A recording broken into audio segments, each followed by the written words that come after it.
భారతదేశంలో హిందూ రాజులు ఒక రాజు మీద ఒక రాజు కొట్టుకున్నారు, చంపుకున్నారు.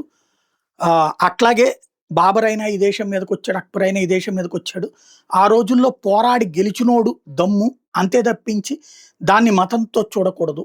ఇది మన కొంతమంది మతోన్మాద మూర్ఖపు నాయకులు మాట్లాడే మాట. తప్పుని కవర్ చేసుకోవడానికి చేసే మాట. రాజులు భారతదేశంలో ఉన్నటువంటి వాళ్ళు ఒక రాజు ఇంకో రాజు మీద ఘర్షణ పడ్డారు. కానీ ఘర్షణ పూర్తయ్యాక ఆ రాజుగారు కట్టించారని గుళ్ళు కూల్చలా. ఆ రాజుగారికి సంబంధించినటువంటి దేవుళ్ళ జోలికి పోలా. అలాగే హిందూ రాజులు ముస్లిం రాజులకి సంబంధించిన వాళ్ళ మీద కూడా దాడి చేసి గెలిచారు. అలాగని మసీదులు కూలగొట్టలా. లేదా పరమతస్తుల ప్రాణాలు తీయలేదు.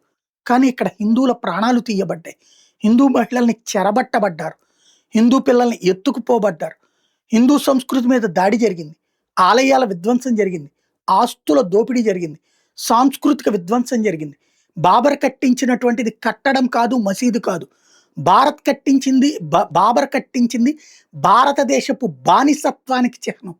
అంటే ఒక వ్యక్తి ఈ దేశం మీద దండయాత్ర చేసి మేమందరం భారతీయులందరం కొలిచేటటువంటి దేవుడి గుడిని కూలగొట్టి, దేవుళ్ళ గుళ్ళని కూలగొట్టి, ఆ కూలగొట్టినటువంటి చోట్లను ఏ దేవుళ్ళనైతే హిందువులు నమ్ముతారో ఆ విగ్రహాలని సమాధి చేసి, ఆ విగ్రహాల పైన ఆ గుడి యొక్క శిథిలాలు పోసి, ఆ పైన మసీదు కట్టి, ఇక్కడ నుంచి నిన్ను చూస్తాను అంటే ఏమిటి అర్థం? ఇవాళ నా దగ్గర శక్తి లేదు, నా మీదకి వచ్చి ఎవడో దాడి చేస్తాడు. రేపొద్దు నాకు శక్తి వచ్చిన రోజున నా మీద దాడి చేసిన నేను తన్నాలా, లేకపోతే వెళ్ళి దండం పెట్టాలా, లేదా వాడు వెళ్తుంటే మహానుభావుడు అని చెప్పుకోవాలా? అది కదా ఇక్కడ ప్రపంచంలో ఉండేటటువంటి. ఓకే, మీరు చెప్పినటువంటి విధంగానే వాడు ఆ రోజుల్లో వాడు శక్తివంతుడు కాబట్టి చేశాడు. ఇవాళ హిందువు శక్తి వస్తుంటే ఆ శక్తిని వద్దని మరి మీరెందుకు అడ్డుకుంటున్నారు? ఇవాళ బాబర్ గాడి పేరుతో కట్టడం కడతానంటే మళ్ళీ భారతదేశంలో ఉన్నటువంటి హిందువుల మీద పెత్తనం చేస్తాననేటటువంటి అహంకారం కాదా? మత ఉన్మాదం చేస్తామంటున్నటువంటి పొగరు కాదా?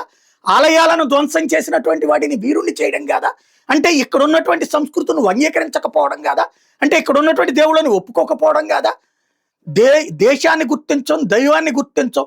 అలాగే మతానికి ఒక దేశం ఇచ్చిన అక్కడికి పోం, ఇక్కడుండి ఈ దేశపు ప్రధానమైనటువంటి మతాన్ని నాశనం చేసి మేము ఈ దేశాన్ని హస్తగతం చేసుకుంటాం అని బెదిరించేదాన్ని ఎలా సమర్థించాలి, ఎలా అంగీకరించాలి?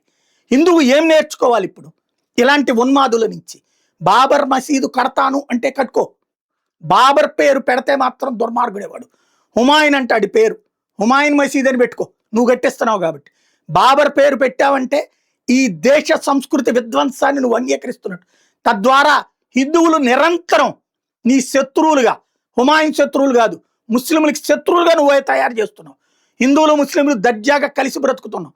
కలిసి బ్రతికే వాళ్ళని విభజించేటటువంటి అలాంటి రాక్షసులను సమర్థించే ప్రతి ఒక్కడు ఈ దేశంలో పుట్టడానికి అనర్హుడు, ఈ దేశంలో బ్రతకడానికి అనర్హుడు.